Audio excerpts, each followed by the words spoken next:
how incredible our fan base is. And they answered the bell today. I think all you guys would admit they were elite, and we noticed it. And to come out there in warm-ups and coming out of the tunnel to look up there and see every seat full at a noon kick, it's special to be at Georgia, and they impacted the game. I thought the first series for Arkansas on offense, our crowd was extremely disruptive. I thought our crowd impacted the block punt in terms of cadence and things like that, which forced a touchdown. So I give our crowds, our fans, at least 10 points, and that's big. We were patient today, but aggressive, and that's hard to be. It's hard to be that in football, but we were patient and aggressive, and I think that's important. We preached that all week, one series at a time, not getting ahead of ourselves, and felt like Arkansas had a really good team, but that if we were patient while still being aggressive and physical, that we could at least impose some of our own will. Got a lot of respect for Sam and his staff and their team. They've got a good football team, but today our crowd was very impactful. Okay, let's go to Seth Emerson and then to Dean Lakey. Kirby, run game. I'm sure you didn't exactly plan on 57 runs versus 11 passes, but how much of it was Arkansas did respect the passing game? How much of it was Stetson starting and wanted to take pressure off him? Just what accounted, I guess, for just having such a reinvigorated run game this week? Well, it's called scheme, Seth. I mean, it's not a reinvigorated run game as much as it is you take what they give you. And we felt like it was important to play the game patient but aggressive. And I would have definitely thought there might have been 53 runs in this game, 57 runs, whatever there were, because that was the kind of game plan that we needed to approach it with. And you know what? It might be different next week. The best teams I've ever been around can take on the personality of what they need to take on. And I'm really proud of the offensive line. I'm proud of the offensive coaching staff who did an incredible job game planning against what is a very good defense, in my opinion, a very good defense. And they did a really good job of game planning for that. So it had nothing to do with Stetson Bennett, the quarterback, had nothing to do with the reinvigorated run game. It had to do with what we thought it took to win. Sorry for the background noise, Kirby. Two things. Number one, what was going on with the punt procedures? And then number two, could you please talk a little bit about Zamir? He seemed extremely excited after that block punt. And this is twice now, I guess, he's made that sort of play against the Hogs. Could you talk about Zamir for a little bit?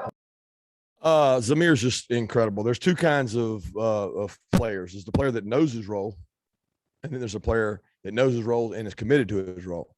And Zamir knows his role, and he's committed to his role. I mean, he probably had 3 or 4 of the biggest plays in the game. The touchdown that broke it open with the run where the knee was almost down. The block punt, I think Dan Jackson actually blocked the punt, not Zamir, but Zamir recovered it. Zamir takes so much pride in that, you know. Like, you have to stay after practice on 2 days a week and work on punt block. Well, a guy that's been here 4 years, that'd be easy for him to say, I don't really want to do that. I want to get off the field and go inside. But he stays out there and works on punt block because that's his unit. That's his special teams. Coach Muschamp, the special team staff has done an incredible job of impacting the game. And I thought that they were both very aggressive calls to come after the punts, and Zamir recovered it. But as far as the penalties, that was illegal procedure. We didn't line up on the ball. I mean, just silly, dumb penalty. And we tried to get it fixed at halftime, but then it happened again. So we'll have to get that fixed.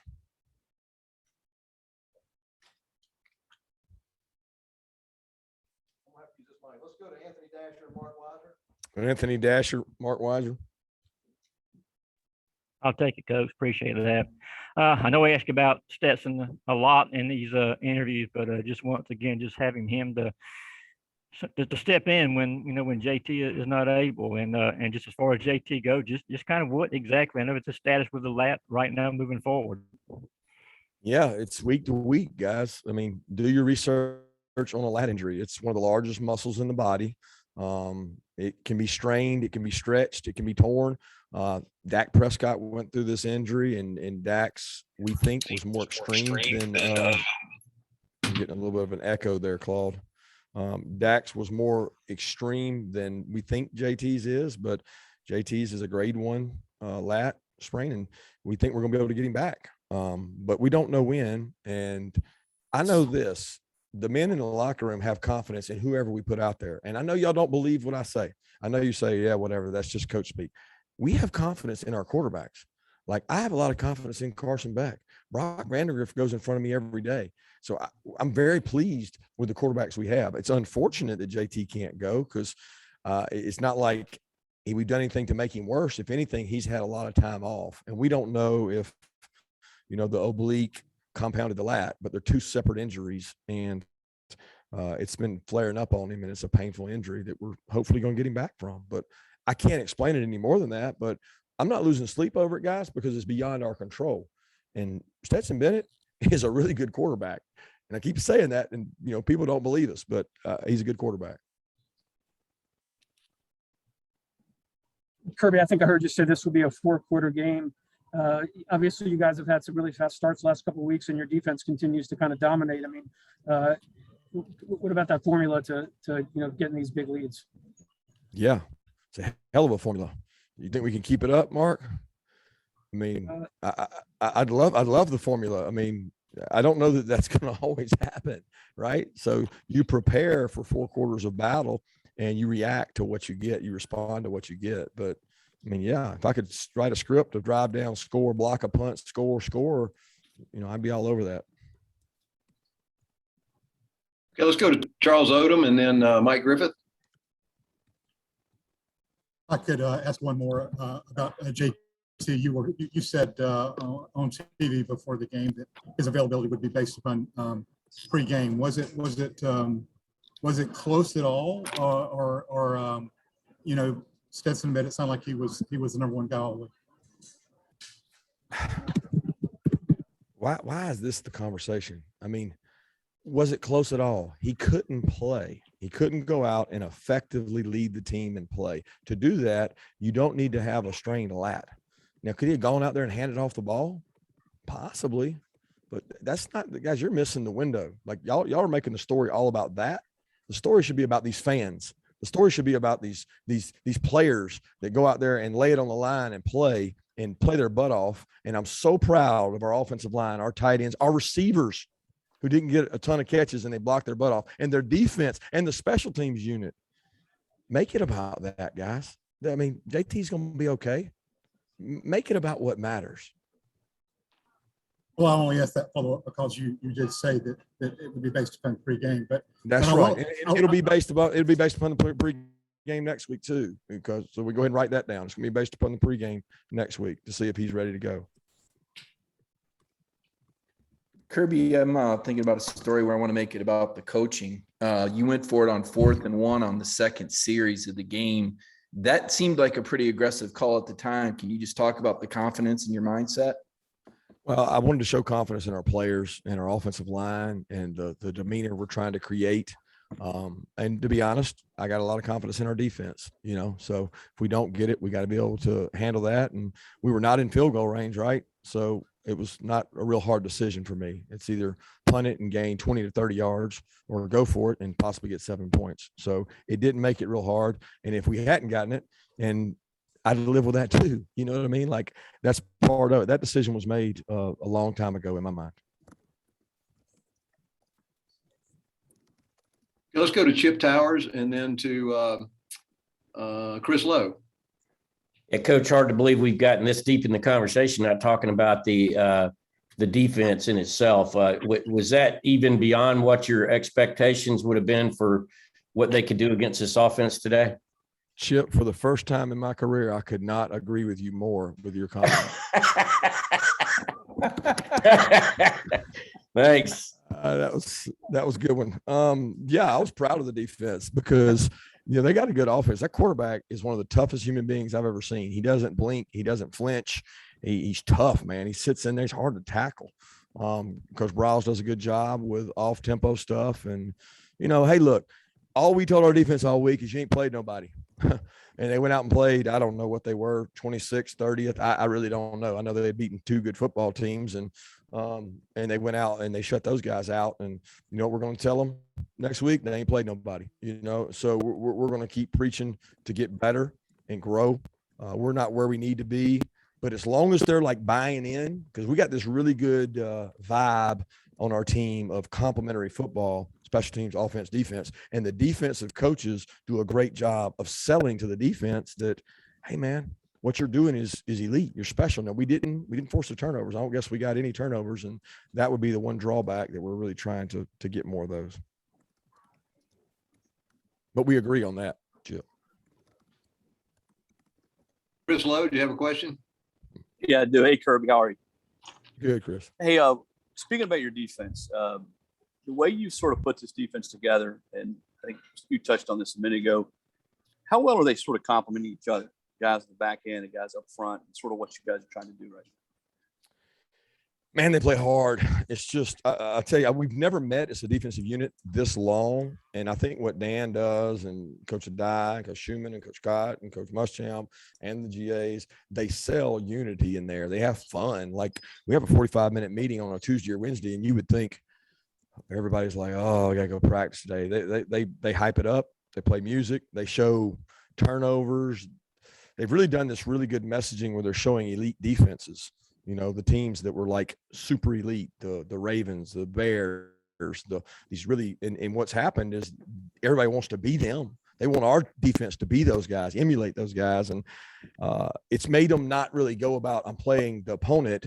We're playing the standard, and we're playing this, can we be this elite team? And our offense really helped us today because I don't know what the time of possession was, but it seemed like we ate a lot of clock and ran the ball really well, so we didn't have to play as many snaps. Let's go to Maria Martin and then to Brandon Sudge. Coach, you've hit on this a couple times about your offensive line. I mean, they've progressed from the beginning of the year to now. How have you seen them, especially today, really step up and be able to make sure that you guys can run the ball effectively as well?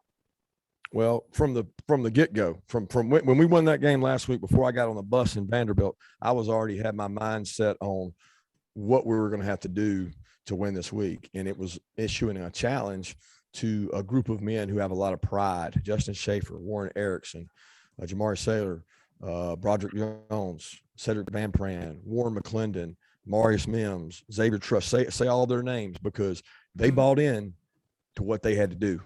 And they like that. They liked it. The backs like that. You know, it was just a really good grinded out. Thought Coach McGee sold his backs on, you know, Georgia 5. You go get a Georgia 5. Georgia 5 yards is grown man ball. It might be 2 yards, but you get it 5.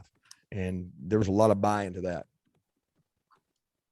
Hey, Kirby, I'm going to follow up here on the defense, but the whole thing where you say you're either a lead or you're not, it seems like coach speak, but I feel like it's got a lot of like substance in terms of how you guys go about the day to day. I mean, do you guys keep preaching the whole thing of you're not elite yet, or is it you want to be elite week after week? Yeah, you're either elite or you're not. And, you know, we've had what I think are some elite performances. I thought today was really special. I thought Clemson's was really special. I didn't think UAB's was so great, but we've had some that are really special. But the elite or not is really about turnovers. You know, you either get them or you don't. So today we weren't elite in terms of turnovers, but we were elite in a lot of other ways. And the buy-in to that has been great. And the kids, they understand it. It's like, it's not like a gray area where you're 50-50. You either are or you're not. And nobody wants to be not. Everybody wants to be elite, at least in this group. And that's kind of permeated our team. Let's go to Jeff Schultz and then to Drew Hubbard. Kirby, it's been too long. I feel like somebody needs to upset you with a question again. So it's going to be about JT, right? Let me guess, Jeff, I'm sure. How about this? Do you think your ceiling is just as high with Stetson Bennett this year as it is with JT? Probably not a fair question, because you're asking me to make a comparison or an opinion. And I've probably seen more snaps of those two than anybody, right? Because I was here the whole time with Stetson. And some of our offensive staff has been here the whole time with Stetson, as well as Muckin's been here the whole time with JT. So I just think it's a hypothetical, Jeff, and I'm not upset with you for asking it, but I would have begged to my team, why does it matter? Like, I think that both of them are really good players. You know, we have a lot of confidence in both of them. And I think the outside perception is that like one guy's way better than the other. And I think both of them are really good. And I'm proud of both of them. I'm so glad that they've handled it the right way. JT's frustrated. He wants to play quarterback, and he doesn't get to when he has an injury. Stetson just goes out and does his job and wants to be there to help the team. So I don't think ceilings, I think growth. And that's where my focus is. Thank you. Hey, Kirby, wanted to ask you about Daniel Jackson. Obviously, he's kind of a guy no one really expected coming into this season, but he blocked that punt. He's made a lot of big plays. What's he been like coming on the team, and what kind of difference? Who are you again? I'm sorry. Drew Hubbard with the red and black. Awesome question, dude. This is the best question of the day. Daniel Jackson is the most untold story that we have on our team. Okay. The guy came from, I don't know where, walk on. Okay. He runs 4.5 all of a sudden his freshman year. And I'm like, where did we get this guy from? I mean, he's a good football player. He doesn't play, but he's out there. Then spring rolls around and we have a mass exodus of DBs, 8 to be exact. So he went from like 16th to 8th in one semester. All right. And then he worked his way from 8th to 6th. And then he worked his way to about 5th. And then he blocks a punt. And all he does is give you everything he's got every day. I love the kid. He's done a great job. The guy deserves a dang scholarship. And as soon as we can get one for him, we're going to try to do that. But every player on the team, when you ask them who you respect, I call them players and say, James Cook, who do you respect on the team? 2 guys he mentioned first, Lad McConkey and Daniel Jackson. The kids know. Kids see it. And he's a special player, and I appreciate you asking about it. Okay, let's go Jake Rowe and then to Emily from 46. We got to see Darnell Washington come back, and obviously the passing game wasn't really in the game plan, and you know that's where people want to see, you know, Darnell be. But he looked like he was a weapon in the run game for you guys. And I know he didn't get to play a ton, but how excited are you to kind of get that big body back for the run game and just him back in general? Extremely excited. However much excited you could say excited, because he bought in to his role. He's another one of those guys that we said all week. There's a difference between knowing your role and buying into your role. You know, we had video of 2 teams that were severely frustrated playing Arkansas. Frustration had set in. And all we talked about all week was patience, aggressive. Had several conversations with Darnell about, if you're ready, we want to play you. If you're not, we'll wait. And after he smacked about 3 linebackers during the week, we knew he was ready. And he embraced his role, because he is not 100%. Okay, he's not 100%. And he'll be the first to tell you that. But, man, go back and watch the film. Go back and watch the film and see a guy fight for his teammates. And I have immense respect for people that buy into team values. And Darnell did that today. A couple of questions for you, Coach. The first one you might not be able to answer. Do you remember the loudest the stadium has been since you've been here, which game that was, since you wanted it to be so loud today? And then my second question, back-to-back shutouts. The last time the Dogs did that was 2006. The last time it was done in conference, 1980. How rare is that? Well, you just said it. I mean, it's 1980 rare, so that's a long time. Loudest I remember it being ever was that 4th down on Notre Dame. I thought that was extremely loud and impactful. And to be that loud at noon, it's beyond elite. I mean, let's call it like we see it. We challenged the fans because I knew we needed them. They answered the bell. The players answered the bell. Total team unity and effort and buy-in from the fan base and everybody else. Now, if we can just not get complacent, coaches, players, fan base, take things for granted and not have that same impact at other home games, then we can be a good football team. And I thought it was, I know it's as loud as I've ever heard it at 12, because I've never even seen it packed at 12, but it may have been one of the loudest ever. Somebody mentioned earlier to me since the LSU Georgia game back when Met and Aaron Murray were playing. That's what it reminded them of. Okay, we got time for 2 more questions. Go to Connor Riley and then to Jed May. Hey, Kirby. What do you think it said? Why do you seem so frustrated when there are questions about JT, given how well everything else is going? Why am I frustrated? Because I want the guys that deserve all the credit for all the work they've done, for all the things they've done positive. I want them to be able to receive that. I want them to get you guys to write about their effort and how they played, and instead of the story being about JT's lat, right? Because JT can't control his lat injury, right? And there's nothing I can say. I've talked to trainers at the Cowboys, the Yankees. I mean, we've done all this research. There's nothing else we can do but let it heal, right? The story's not about George not being out there right now, right? So the story should be about the guys that went out on the field and performed today and did such a great job of following the game plan. I want them to get that. So it's not a frustration that you're asking about JT, it's that you're not talking about the other guys, but Chip was. Kirby, this is one about the defense, so we'll end on a good note. Stetson said that, having a defense play this well can help an offense get through lulls when things aren't going so well. Just from a coach's perspective, how much does that help you? I think you mentioned a little earlier, you were able to go for it on that 4th and 1 there. Just when the defense is playing that well, how does that affect your decision making as a coach? Well, I mean, we got a good defense, right? So whether we did or not, I probably would have gone for that one because you're not.